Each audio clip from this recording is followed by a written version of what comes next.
Hollywood, do me a favour, can we put some respect to Martin Luther King's name and actually put an actor who can actually play the part as well as look the part?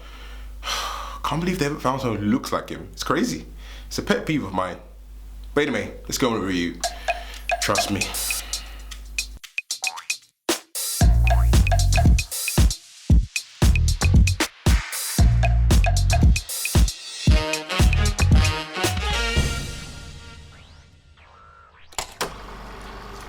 Hi guys, Stephen Geekface back again with another review for yourself for today, which is for the film called Respect, which is the biopic on the Queen of Soul herself, Aretha Franklin, starring Jennifer Hudson as the main lead. And there's another typical biopic that we've got on our hands here. You know, biopics go, it shows the rise and fall of a particular, actress or singer or, celebrity, and we watch their journey. Always has that moment where they made that famous song and all that jazz there. So this one could potentially be a typical one, but as I said, we've got Oscar-winning Jennifer Hudson as the main lead, who's also got a really amazing voice. Looks like they've got perhaps some great actors in this as well. So does this film show respect to Aretha Franklin, or is it disrespectful completely? This song goes out to anyone who's ever felt mistreated. Jennifer Hudson was okay. She was good. She delivered all the lines nicely. Good performance from her. As you can imagine, her voice was completely amazing. She hit all the notes as you expected. Doesn't sound like the Queen of Soul herself, but she did her own rendition of it and it was enjoyable. She kept the film going. The highlight for me actually was the actress who played young Miss Franklin, Sky Turner. Really good performance. She really stole the show. There were some really dramatic scenes, moments, and she dealt with them really good. Ritka, good performance from him as well. He plays the father, very strict pastor, who has some conflicted ideas of how, Aretha Franklin should behave and portray herself as a young lady. Marlon Wayans pisses me off. I'm sorry to say this because he is someone who is an exceptional actor.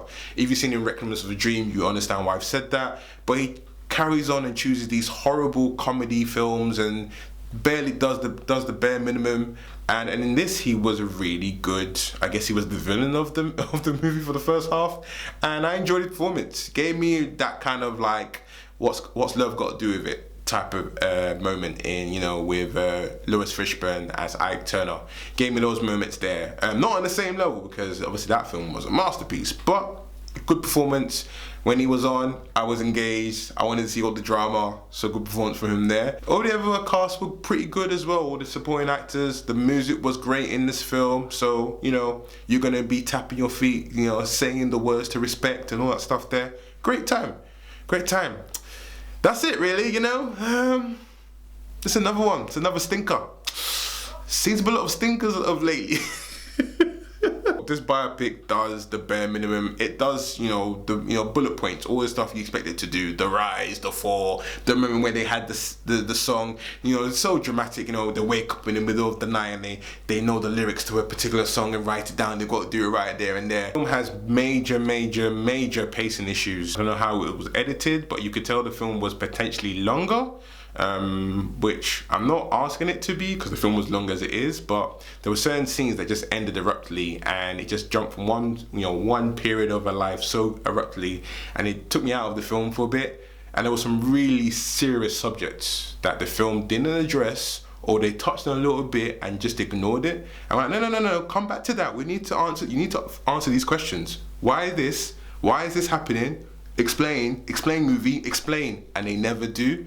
And they just, it was just a typical biopic. Let's just touch on certain points of her life. Don't get to know the person at all. I mean, they show that she seems to be focusing on her hits, and then 1 minute she's an activist, and then 1 minute she is, not religious, then 1 minute she is, and it was all over the place, complete over the place. And it's a shame because this film had potential to be good, and it wasn't. And I think, once you see a biopic and you know how it works, you would realize just how bad this film is. And yeah, this is gonna be my worst list, unfortunately. I mean, I didn't hate it. I didn't go out the cinema, angry, but I was just very disappointed. Yeah, it's just a shame. Had potential, but once again, it falls on its face. I'm gonna give this film a 4 out of 10.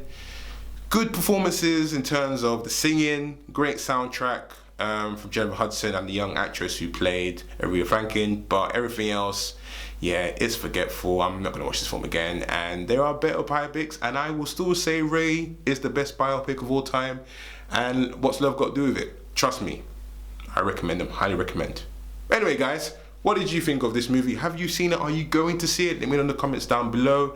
And what you think is your favorite biopic that they've done in Hollywood? Let me know in the comments down below as well, guys. Guys, remember, thank you for watching my video. Much appreciated. Remember, guys, to like, share, stay blessed, stay geeked. Bye-bye.